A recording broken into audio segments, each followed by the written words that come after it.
Indonesia பாலியில் இன்று November 27 நடைபெறும் 13 வயதுக்கு உட்பட்ட சிறுவர் அனைத்துலக கால்பந்து போட்டியில் மலேசிய நாட்டை பிரதிநிதித்து சந்திரன் ராஜு தலைமையிலான செப்பாங் ஜுவாரா தெனாகா கால்பந்து கிளப் அணி பங்கேற்க உள்ளது. உலக நாடுகளிலிருந்து பல்நாட்டு சிறுவர் கால்பந்து ஆட்டக்காரர்கள் களமிறங்க உள்ள இப்போட்டியில் ஜுவாரா தெனாகா கிளப்பை பிரதிநிதித்து மொத்தம் 28 ஆட்டக்காரர்கள் அடங்கிய அணி இறக்கப்பட்டுள்ளதாக சந்திரன் குறிப்பிட்டார். மொத்தம் 70,000 ரிங்கிட் இந்த அணியை அங்கு கொண்டு போவதற்கான செலவாகும் என்றும் குறிப்பிட்ட அவர், பொதுமக்கள் நன்கொடையின் மூலமாக 42,000 ரிங்கிட் திரட்டப்பட்டுள்ளது என்று தெரிவித்தார். இங்கு சுங்ஞை டெலாக் சமூக மண்டபத்தில் அந்த அணி ஆட்டக்காரர்களுக்கு கால்பந்து ஜெர்சி வழங்கும் சிறப்பு நிகழ்ச்சியில் வழங்கிய சந்திரன் மேலும் கூறுகையில், மக்களிடமிருந்து குறிப்பாக தமிழர்களிடம் இருந்து இந்த நிதி திரட்டுவதற்கு பெரும் பங்காற்றிய மலேசிய தமிழர் குரல் தரப்புக்கும் நன்கொடை வழங்கிய அனைத்து நெஞ்சகர்களுக்கும் அவர் நன்றி தெரிவித்துக் கொண்டார்.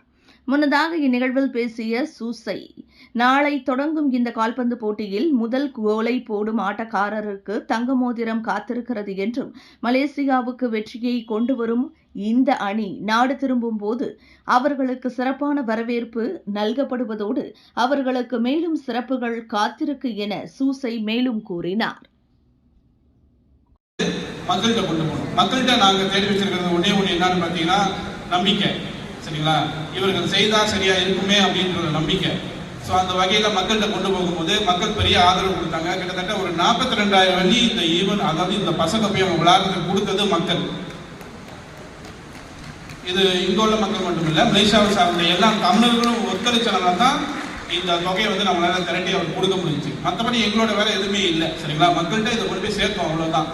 அந்த நல்ல நம்பிக்கை மக்கள் மத்தியில் சேர்த்து வச்சுட்டு இருக்கும்போது நம்ம கொண்டு போனால் சரியா இருக்குமே நினைச்சோம். ஆனால் இன்னும் அதை விட சிறந்த மனிதர்களோட விஷயம் என்ன நடந்துச்சுன்னு பார்த்தீங்கன்னா, இவனுங்கெல்லாம் சேர்ந்தவங்க இவனுங்கெல்லாம் திருட்டு பயிலுங்க, அப்புறம் முக்கால்வாசி இவர் கோச் சரியில்லை அப்படின்னு சொல்லி ஒரு ஃபேக் ஐடியில் வச்சு மலேசியா கூட வைரல் பண்ணி விட்டாங்க. எப்போனாக்கா நம்ம இவ்வளோ தொகை நம்ம திரட்டிட்டோம், இந்த பிள்ளைங்க போய் விளையாட போகிறாங்க, இதுக்கெல்லாம் காரணம் நீங்கள் தான் அப்படின்னு சொல்லி ஒரு நன்றி வீடியோ செஞ்சப்ப ஸோ எங்களுக்கு கிடைச்ச பாயிண்ட் என்னன்னு பார்த்தீங்கன்னா அதுதான்.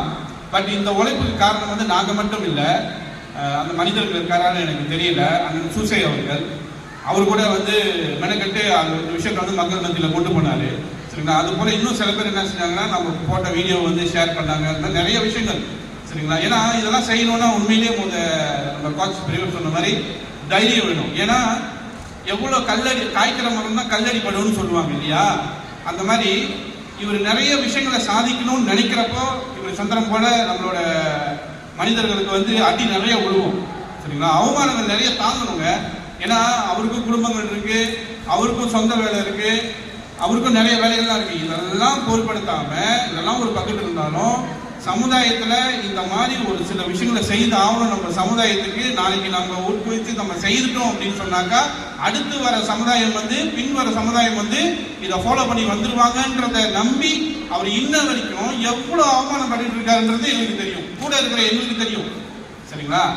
போட்டிக்கு போற நம்ம தம்பிமார்கள் யார் முதல் கோல் போடுறாங்களோ அவங்களுக்கு மோதிரம் வழங்குறதுக்கு நம்ம குழுவினர்கள் வாக்கு கொடுத்திருக்காங்க. முதல் கோல் அடிக்கும் நாயக்கர நண்பராக இருந்தாலும் தம்பியா இருந்தாலும் சரி, நம்ம தம்பியா இருந்தாலும் சரி, முதல் கோல் அடிக்கும் மாணவருக்கு மோதிரம் நம்ம குழுவினருக்கு பரிசாக கொடுக்கறதுக்கு வாக்கு கொடுத்திருக்காங்க. அதே நேரையில தேய்ச்சிட்டால் இவங்க இங்கேருந்து போய் இந்தோனேசியாவில் நம்ம மலேசியாவை பிரதிநிதித்து ஜெயித்து மலேசியா மண்ணை அவங்க விதிக்கும் பொழுது நம்ம பிக் பாஸ்ல முகின்ற வரும்போது ஒரு பட்டாளமா கொண்டு வந்தாங்கல்ல, அது ஒரு போட்டி மக்கள்லாம் தேர்ந்தெடுத்து கொண்டு போனாங்க. ஆனா இது ரப்பர் மரம் வெட்டி செம்பனை மரம் சீவி லோரி ஓட்டி பல தோட்டப்புறத்து மக்களோட பிள்ளைகள் கடல் கடந்து போய் விளையாண்டு வராங்கன்னா நம்மளுக்கு கூட அந்த கொடுப்பனை கிடைக்கல. ஆனா அவங்களுக்கு கிடைச்சிருக்குனாக்கா நம்ம இறைவனுக்கு தான் நன்றி சொல்லணும். அவங்களோட பெத்த தாய் தகப்பட்டு தான் நம்ம மூத்த நன்றியை சொல்லணும். ஏன்னா நம்மளுக்கு நம்ம படிக்கும் போது அந்த வாய்ப்பு கிடைக்கல. இப்போ ஏன்னாக்கா நான் படித்த இன்ஃபர்மேஷன் இந்த நிகழ்ச்சி ஒரு அற்புதமான நிகழ்ச்சின்னு தான் நான் சொல்லுவேன். ஏன்னா எனக்கு இந்த ஃபுட்பால் தான் எனக்கு ரொம்ப பிடிக்கும், ரொம்ப பிடிச்ச ஒரு விஷயம். ஏன்னு கேட்டிங்கன்னா இந்த ஃபுட்பால் வந்து எனக்கு ரொம்ப உதவி செஞ்சிருக்கு. என்னை யாருன்னு அடையாளம் காட்டியிருக்கு. அதே மாதிரி இன்னைக்கு இந்த ஃபுட்பால் வந்துட்டு நான் நேற்று கூட TikTok I was use to talk in TikTok I say football, sports. Basically, sports can reduce crime among our children. And இப்போ வந்து உங்களுக்கு தெரியும் இன்னைக்கு வந்து என்ன நடந்துருக்கு இந்த மாடர்ன் வேர்ல்டில். ஸோ